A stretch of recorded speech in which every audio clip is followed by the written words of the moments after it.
Homens vindos de Jerusalém chegam até Jesus com uma pergunta que, à primeira vista, parece simples. Por que os seus discípulos comem sem seguir corretamente a tradição da lavagem ritual das mãos? Mas o estranho é que Jesus não responde falando sobre mãos. Ele fala sobre pais, depois fala sobre lábios, e no fim leva toda a discussão para o coração. À primeira vista, parece que Jesus mudou de assunto várias vezes, mas não mudou. Existe uma palavra que atravessa toda a resposta e liga essas partes que parecem tão diferentes. Honrar. Primeiro, Jesus lembra o mandamento: honra teu pai e tua mãe. Poucos versos depois, cita Isaías: este povo me honra com os lábios, mas seu coração está longe de mim. E quando você percebe essa repetição, Mateus 15 começa a revelar algo muito mais sério do que uma discussão sobre lavagem de mãos. Jesus não está simplesmente condenando pessoas que dizem amar Deus sem sentir emoção suficiente. Também não está dizendo que toda tradição religiosa é errada. O que ele está expondo é muito mais desconfortável. É possível falar de Deus, defender práticas religiosas, parecer profundamente devoto e ainda assim usar a própria religião para evitar uma obediência concreta. Foi exatamente isso que Jesus enxergou naquela discussão. E talvez seja exatamente por isso que esse verso continua tão atual, porque a distância entre os lábios e o coração nem sempre aparece quando alguém abandona a fé. Às vezes, ela aparece enquanto a pessoa continua orando, cantando, frequentando a igreja e dizendo todas as palavras certas. Então, por que uma pergunta sobre mãos leva Jesus a falar de pais? O que a prática chamada Corban tinha a ver com tudo isso? E por que a mesma ideia de honrar revela o verdadeiro sentido da acusação de Jesus? Quando essas peças se encaixam, Mateus 15, versículo 8, deixa de ser apenas uma advertência genérica contra a hipocrisia. Ele se torna uma pergunta dirigida a cada um de nós. Os lábios podem estar perto enquanto o coração continua longe. A questão é entender como essa distância acontece. E principalmente como um coração que ficou longe pode voltar para perto. Para entender isso, precisamos voltar à pergunta original dos fariseus. Mateus registra que eles perguntaram a Jesus por que os discípulos transgrediam a tradição dos anciãos, pois não lavavam as mãos antes de comer. É importante perceber que eles não estavam falando simplesmente de higiene. Não era uma reclamação porque Pedro havia se sentado à mesa com as mãos sujas depois de trabalhar. A questão era religiosa. A lavagem estava ligada a práticas de pureza recebidas e transmitidas dentro da tradição. Mateus usa a palavra grega paradosis. Ela significa aquilo que foi transmitido, entregue, passado de uma geração para outra. Em português, a tradução mais natural é tradição. E aqui precisamos ter bastante equilíbrio, porque esse texto pode ser facilmente usado para dizer algo que Jesus não disse. Jesus não está ensinando que toda tradição é automaticamente má. O próprio Novo Testamento consegue usar a ideia de tradição de maneira positiva quando aquilo que foi recebido está de acordo com a verdade de Deus. O problema, portanto, não é simplesmente existir uma prática antiga. A questão é o que acontece quando uma tradição começa a receber tamanha autoridade que, na prática, pode colocar de lado aquilo que Deus realmente ordenou. Essa tensão não foi inventada séculos depois. O historiador judeu Flávio Joséfo, escrevendo no primeiro século, descreve os fariseus como um grupo conhecido por preservar observâncias transmitidas pelas gerações anteriores, inclusive práticas que não estavam explicitamente registradas na lei de Moisés. Isso nos ajuda a perceber por que aquela pergunta não parecia pequena para eles. Os fariseus estavam pensando em pureza, fidelidade, autoridade religiosa e respeito ao que os antigos haviam transmitido. Na cabeça deles, a pergunta podia soar perfeitamente legítima. Se esses homens seguem Jesus, Por que não observam aquilo que recebemos dos anciãos? Só que Jesus responde de uma forma que muda completamente o terreno da conversa.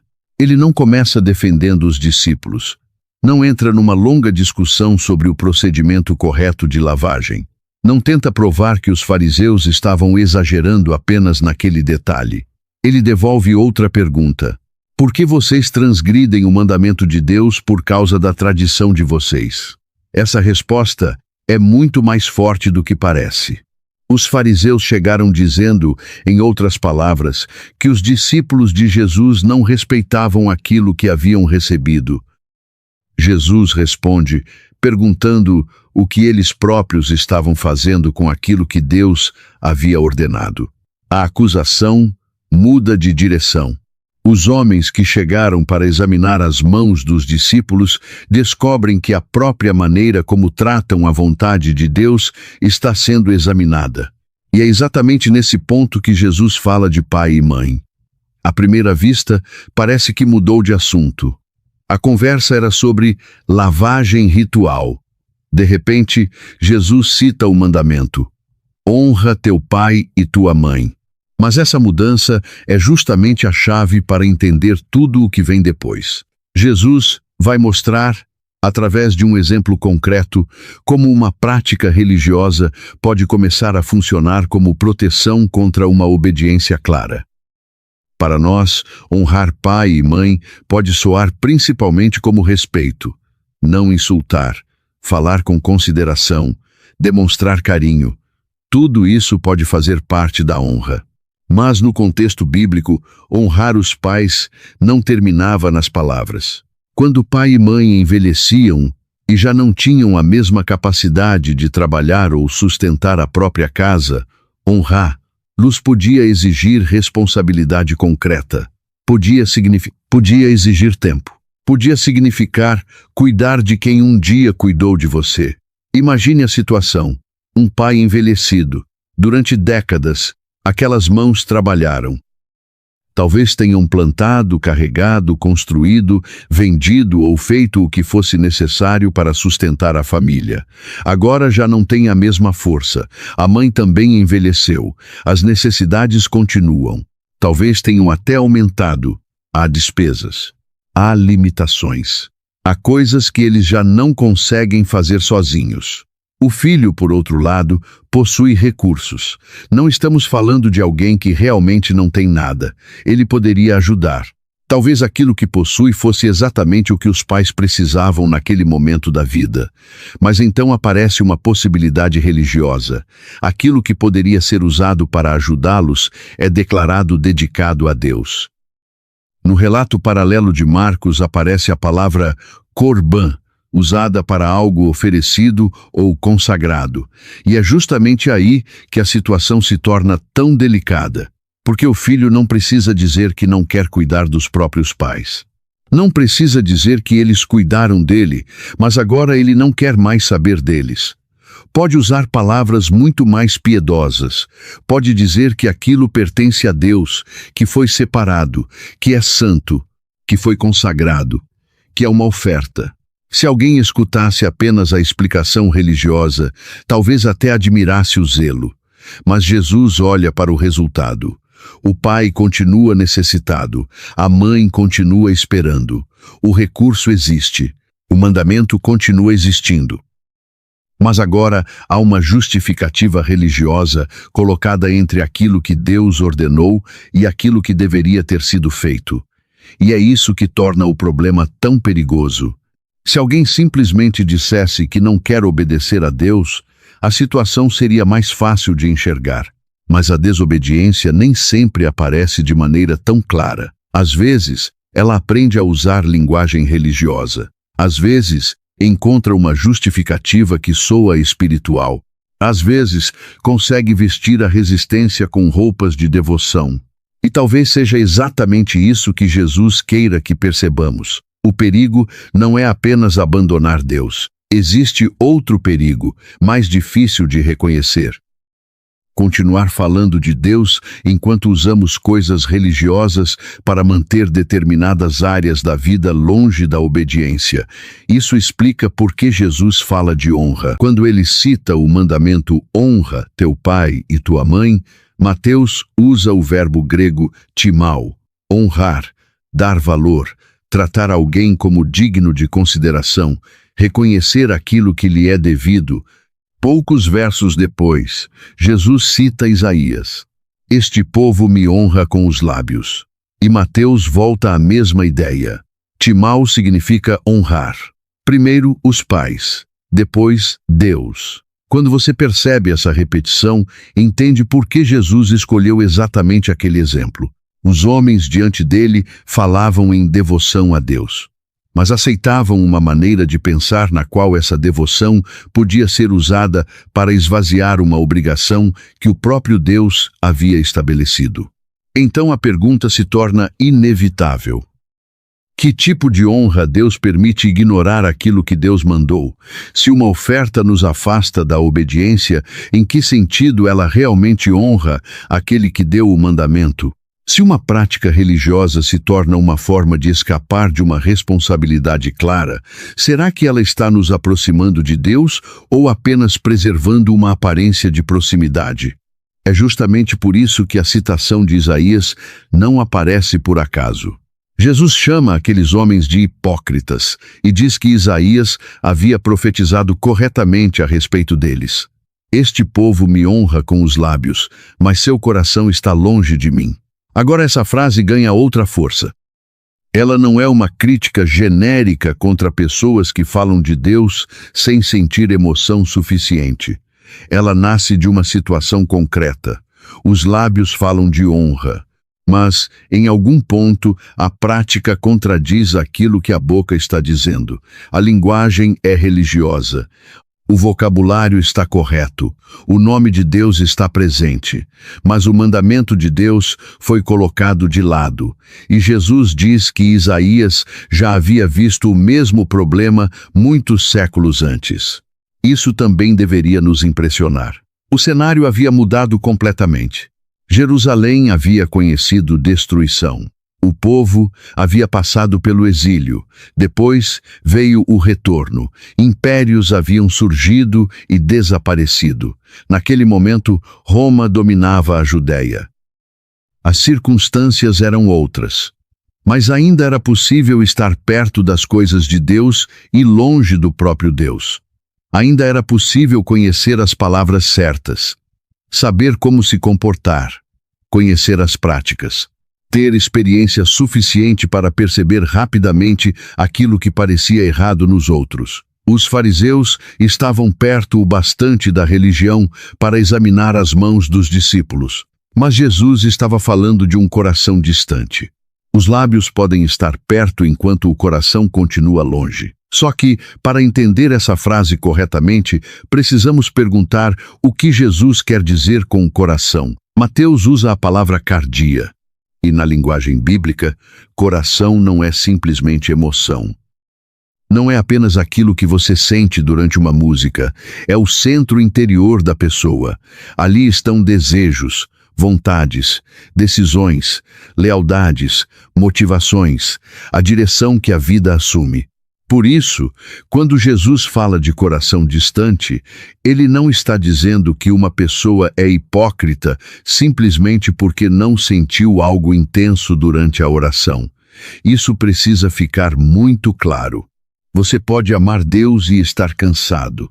Pode abrir a Bíblia num dia em que sua mente está pesada. Pode cantar sem sentir exatamente a mesma emoção que sentiu na semana passada.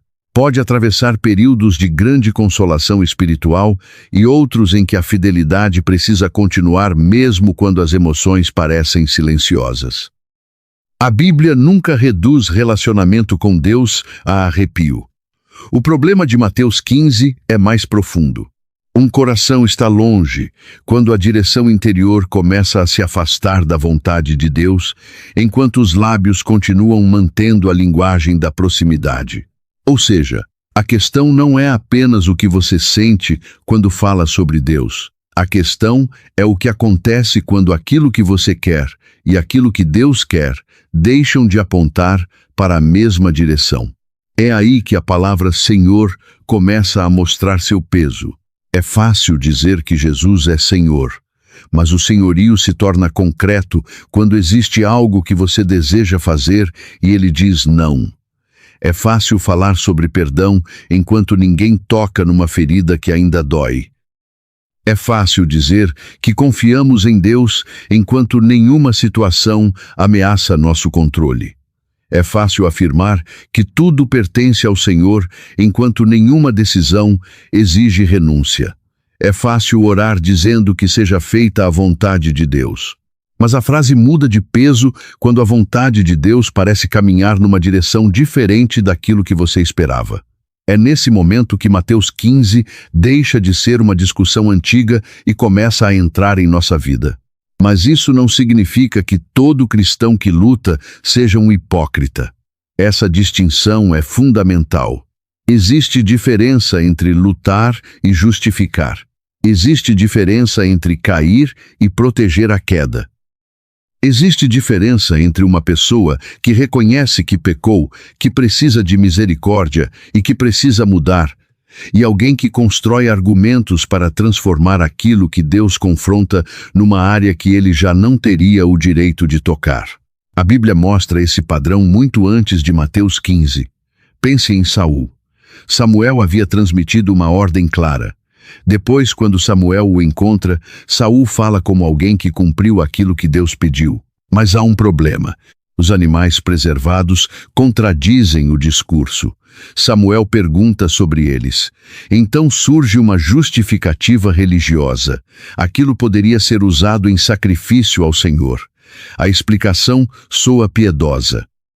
Mas Samuel responde que obedecer é melhor do que sacrificar. Isso não significa que o sacrifício fosse mau. O próprio Deus havia instituído sacrifícios. O problema era tentar usar algo religioso para cobrir uma obediência incompleta. Essa mesma lógica aparece em Mateus 15. Tradição pode ter valor, oferta pode ter valor, jejum pode ter valor, louvor pode ter valor, disciplina espiritual pode ter valor. Mas qualquer coisa religiosa se torna perigosa quando passa a ocupar o lugar daquilo que Deus realmente está pedindo. Depois de confrontar os fariseus, Jesus chama a multidão. A conversa deixa de ser apenas um conflito entre Jesus e especialistas religiosos. Todos precisam ouvir. Ele pede que escutem e entendam. E então leva a discussão para um lugar que desmonta completamente o modo como tudo começou. Não é aquilo que entra pela boca que contamina o homem. O verdadeiro problema está naquilo que sai. Mais tarde, Pedro pede uma explicação. E Jesus mostra o que há por trás dessas palavras. Do coração procedem maus pensamentos, homicídios, adultérios, imoralidade, furtos, falsos testemunhos e blasfêmias. Agora volte à primeira cena. Os fariseus estavam olhando para as mãos dos discípulos. Jesus estava olhando para o coração humano. Eles começaram preocupados com uma contaminação que poderia chegar de fora para dentro. Jesus mostra que existe algo que também pode sair de dentro para fora. Eles examinam mãos. Jesus examina a fonte de onde nascem pensamentos, palavras e ações. E quando acompanhamos o movimento do texto, percebemos que Jesus nunca perdeu o assunto. Tudo está conectado: mãos, tradição, pais, honra, lábios, coração. Cada etapa vai mais fundo. A pergunta inicial dizia respeito a algo visível. Jesus termina mostrando que uma pessoa pode limpar aquilo que todos veem e continuar sem lidar com aquilo que Deus vê. E esse talvez seja um dos perigos mais antigos de qualquer religião. O exterior pode ser treinado. Uma pessoa pode aprender o comportamento esperado, pode dominar o vocabulário. Pode saber quais frases produzem respeito, pode saber quando falar e quando ficar em silêncio. Pode até aprender a controlar certas atitudes quando outras pessoas estão observando. Isso pode mudar a imagem que os outros têm dela, mas não necessariamente transforma a fonte interior. Alguém pode parecer paciente e ainda alimentar ressentimento. Pode falar sobre humildade e viver dependente de aprovação. Pode conhecer a linguagem do perdão e continuar desejando que determinada pessoa sofra. Pode dizer que confia em Deus enquanto todas as decisões são governadas pelo medo de perder o controle. Pode falar sobre graça e ser implacável com os erros dos outros. Isso não significa que aquilo que fazemos por fora não importa. Importa. Jesus não está defendendo uma espiritualidade em que somente o interior tem valor e nossas ações são irrelevantes. A questão é que comportamento exterior, separado da transformação interior, pode se tornar apenas uma fachada mais sofisticada. É por isso que Davi, depois de ser confrontado com seu pecado, não pede somente para parecer melhor diante das pessoas. Sua oração vai ao centro: cria em mim, ó Deus, um coração puro. Davi entende que o problema não pode ser resolvido apenas administrando a aparência. Algo dentro precisa mudar. E quando chegamos a Ezequiel, a esperança vai ainda mais longe. Deus promete dar ao seu povo um coração novo, promete colocar dentro deles um novo espírito. Essa promessa é fundamental. A Bíblia não apresenta Deus apenas apontando para a dureza do coração humano e dizendo que o homem precisa consertar tudo sozinho. Há mandamentos, há responsabilidade, há chamado ao arrependimento, mas existe também promessa. O Deus que revela o problema é o mesmo Deus que promete agir no lugar onde o problema está. Isso começa a nos levar de volta à pergunta que deixamos aberta no começo. Se um coração pode ficar longe de Deus enquanto os lábios continuam próximos, como esse coração volta? Antes de responder, precisamos perceber mais uma coisa. Até agora, vimos exemplos de palavras religiosas que escondem resistência. Vimos a tradição, vimos Corbã. Vimos Saul tentando colocar sacrifício sobre uma obediência incompleta. Vimos Isaías descrevendo lábios próximos e coração distante. Mas ainda falta enxergar o contrário. Como seria uma vida em que aquilo que os lábios dizem e aquilo que o coração escolhe caminham na mesma direção? Antes de chegar lá, porém, precisamos deixar Mateus 15 fazer algo que talvez seja ainda mais desconfortável. Ele precisa nos impedir de transformar esse texto numa arma contra os outros. Isso seria uma ironia enorme. Os fariseus estavam fazendo exatamente isso.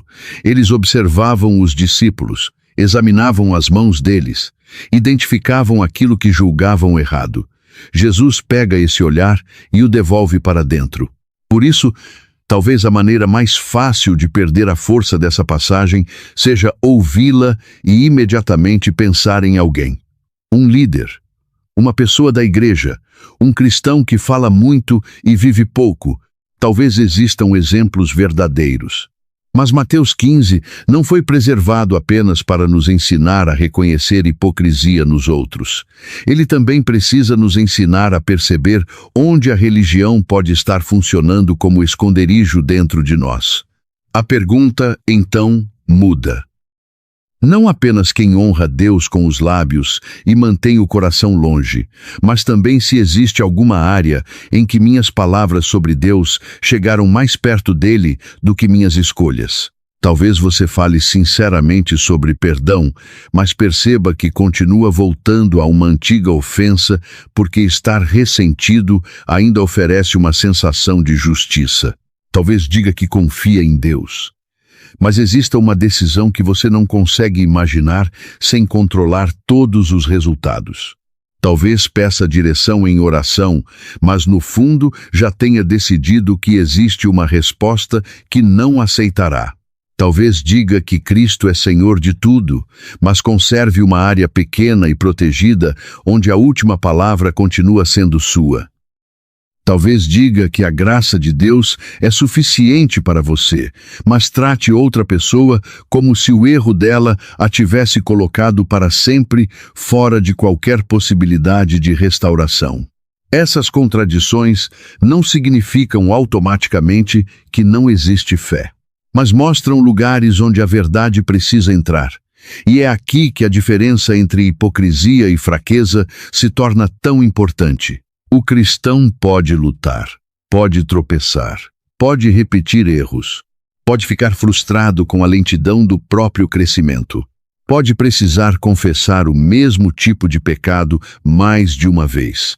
Tudo isso pode acontecer dentro de uma batalha real.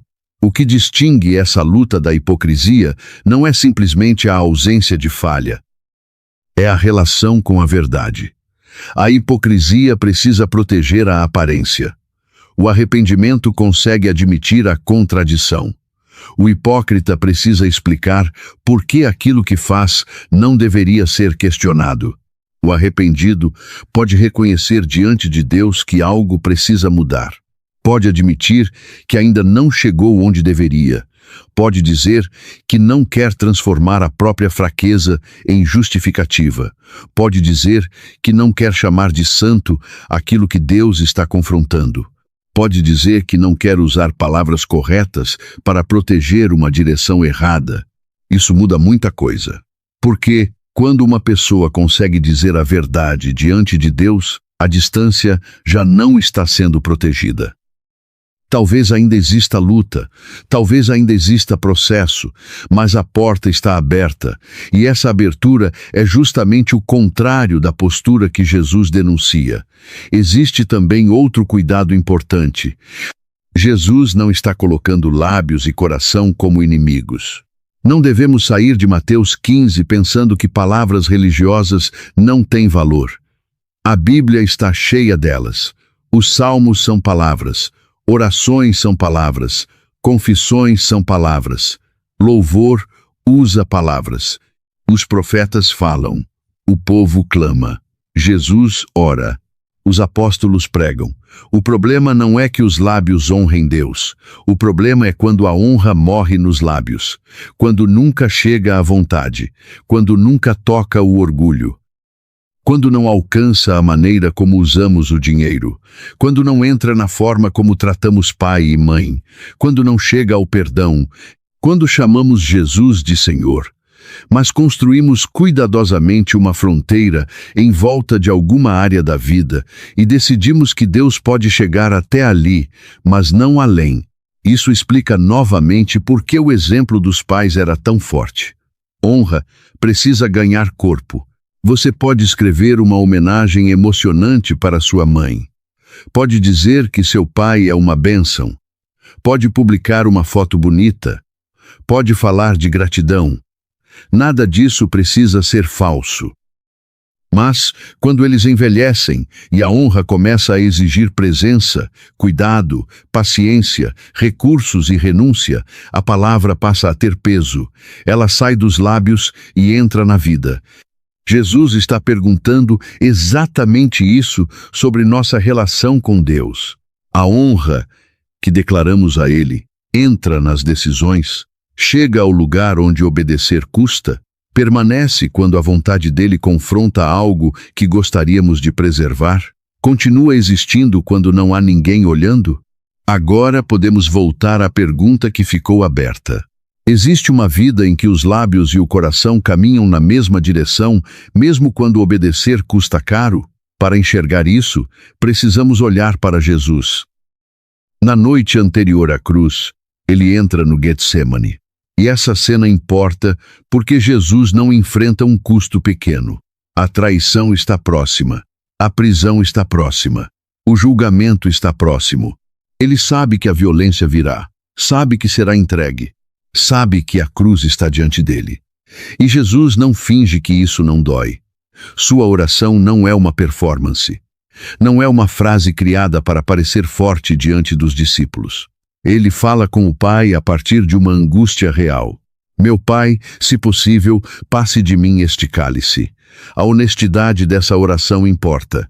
Obediência bíblica não significa fingir que o custo não existe. Mas Jesus continua. Contudo, não seja como eu quero, mas como tu queres. Agora coloque essa cena ao lado de Mateus 15. Naquele confronto, Jesus mostrou como pessoas podiam usar linguagem religiosa para escapar do custo da obediência. No Getsemane, acontece exatamente o contrário. Jesus não usa a oração para fugir da vontade do Pai. Ele leva seu desejo diante do Pai e se entrega. Suas palavras não escondem um coração caminhando em outra direção. Elas revelam exatamente para onde o coração está voltado. Depois Jesus se levanta. Judas chega. Os soldados chegam. Pedro tenta reagir. Jesus não foge. É preso, interrogado, humilhado, condenado, conduzido à cruz. Aquilo que seus lábios disseram no jardim, seu corpo viveu no Calvário. Essa imagem mostra o oposto perfeito da hipocrisia denunciada em Mateus 15. Ali, palavras religiosas podiam servir de cobertura para evitar obediência. Em Jesus, a oração conduz à obediência. Ali, a devoção podia ser usada para preservar a própria vontade. Em Jesus, a devoção se torna entrega da vontade. Ali, os lábios podiam estar perto enquanto o coração permanecia longe. Em Jesus, lábios e coração caminham na mesma direção. E agora, finalmente, podemos voltar à pergunta do começo. Se o coração está longe, como ele volta para perto? A resposta não é simplesmente aprender a falar melhor. Também não é produzir emoções mais fortes. Não é rejeitar toda a tradição como se tradição fosse o centro do problema. Não é acrescentar mais práticas religiosas até que a distância fique escondida. E não é construir uma aparência tão convincente que ninguém perceba o que está acontecendo dentro. A resposta bíblica começa com verdade e arrependimento, mas não termina na força humana. O mesmo Cristo que revela a distância é o Cristo que veio buscar aqueles que estavam longe. Ele não expõe o coração para que você aprenda a maquiar melhor aquilo que encontrou.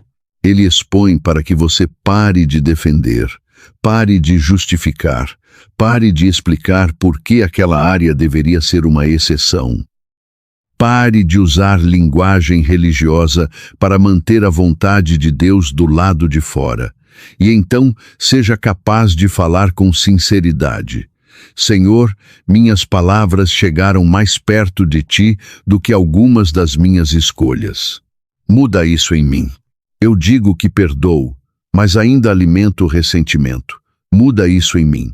Eu digo que confio em Ti, mas o medo ainda governa certas decisões. Muda isso em mim. Eu digo que tudo pertence a Ti, mas existem áreas que trato como intocáveis. Muda isso em mim. Eu digo que quero Tua vontade, mas existem respostas que eu preferiria não ouvir. Muda isso em mim. Essa oração não é feita por alguém que já resolveu tudo. É justamente a oração de alguém que parou de fingir. E aqui existe uma diferença decisiva. O hipócrita precisa proteger a fachada porque sua segurança está naquilo que os outros acreditam a respeito dele. O arrependido pode abrir a porta porque sabe que Deus já conhece aquilo que está dentro. Não existe necessidade de impressionar aquele que já vê o coração. É por isso que o arrependimento pode ser doloroso e, ao mesmo tempo, libertador. Você já não precisa gastar energia explicando. Pode confessar. Não precisa transformar a fraqueza em virtude. Pode pedir ajuda. Não precisa manter os lábios trabalhando para esconder a distância. Pode permitir que o coração seja trazido para perto. Talvez essa seja uma das perguntas mais importantes que Mateus 15 deixa. Não apenas se o meu coração já esteve longe. Em algum momento, todos nós encontraremos áreas em que aquilo que dizemos e aquilo que vivemos ainda precisam ser alinhados. A pergunta mais profunda é: o que fazemos quando Jesus mostra essa distância? Eu a protejo? Construo uma explicação? Procuro uma interpretação que me permita continuar exatamente igual? Olho para alguém pior e penso que, comparado a essa pessoa, estou bem? Uso uma prática religiosa para desviar a atenção? Ou permito que a verdade faça aquilo que veio fazer? É aí que a adoração deixa de existir apenas dentro de uma música. Ela começa a alcançar a segunda-feira. A oração pelo perdão chega à conversa que você vinha evitando. A confiança em Deus chega à decisão que o medo estava governando. A declaração de que tudo pertence ao Senhor começa a tocar a maneira como você administra aquilo que possui. A graça que você celebra começa a aparecer quando alguém falha. O senhorio de Cristo alcança a parte da sua vida em que você preferia decidir sozinho.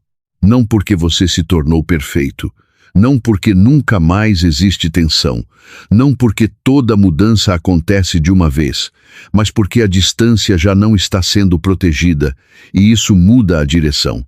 Antes de terminarmos, existem 3 verdades que vale a pena guardar.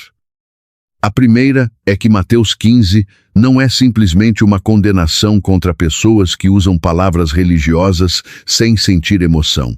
Jesus está confrontando algo mais profundo. Ele mostra que podemos usar até mesmo coisas religiosas para evitar obediência. É por isso que a palavra timau importa tanto. Honrar pai e mãe, honrar Deus com os lábios. A mesma palavra atravessa a discussão. E ela nos obriga a perguntar se aquilo que chamamos de honra a Deus realmente nos conduz para a vontade dele. Porque não faz sentido dizer que uma prática honra Deus enquanto ela é usada para colocar de lado aquilo que Deus ordenou. A segunda verdade é que o problema nunca esteve apenas nas mãos. Foi ali que a conversa começou. Mas Jesus levou o assunto para dentro, falou daquilo que sai do coração. Não porque comportamento exterior seja irrelevante, mas porque o exterior sozinho não consegue criar a transformação interior de que precisamos. Na Bíblia, coração não é apenas sentimento, é direção, é vontade, é desejo, é lealdade. Por isso, talvez a pergunta mais importante não seja apenas se eu me sinto perto de Deus. Talvez também precisemos perguntar para onde nossas escolhas estão caminhando. E a terceira verdade talvez seja a mais importante de todas. Quando Jesus revela que existe distância, ele não está dizendo que o caminho de volta desapareceu. O Cristo que confronta o coração distante é o mesmo Cristo que entra no Getsemane, entrega sua vontade ao Pai e vai até a cruz. Ele não apenas mostra o padrão de uma vida em que lábios e coração caminham juntos, ele também oferece graça para aqueles que descobrem que ainda estão divididos. Por isso, você não precisa esconder a distância atrás de palavras mais bonitas. Pode confessá-la, pode se arrepender, pode pedir transformação, pode voltar.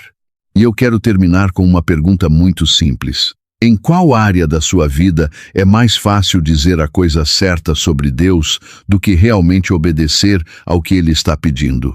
Talvez seja na família, talvez no perdão, no dinheiro, nos relacionamentos, no uso do tempo. Talvez exista uma decisão que você sabe que precisa enfrentar. Talvez seja outra área que só você e Deus conhecem. Se quiser escrever nos comentários, não precisa expor aquilo que deve permanecer privado. Às vezes, simplesmente reconhecer a área já é um primeiro passo para parar de escondê-la atrás de palavras. E quando você voltar a Mateus 15, não leia apenas a frase de Isaías isoladamente. Lembre-se de como Jesus chegou até ela. Tudo começou com uma pergunta sobre mãos. Os fariseus queriam saber por que os discípulos não estavam seguindo uma tradição. Jesus respondeu falando do mandamento de honrar pai e mãe. Apareceu a questão da honra. Depois vieram os lábios. Isaías entrou na conversa e finalmente Jesus chegou ao coração.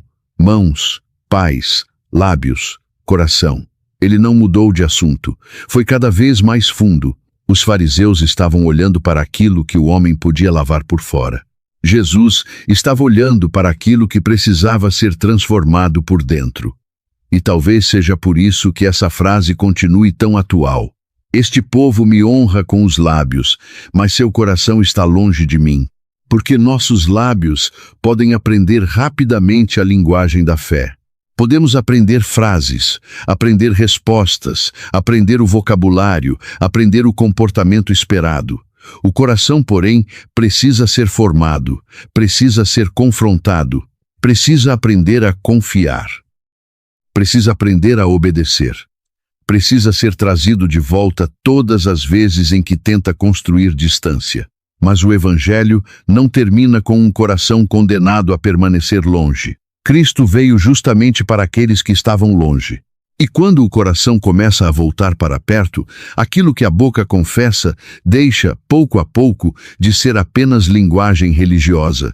Começa a aparecer nas escolhas, na maneira de amar, na maneira de perdoar, na maneira de obedecer, na maneira de lidar com aquilo que custa. E então a honra que começou nos lábios começa, pela graça de Deus, a se tornar a direção da vida.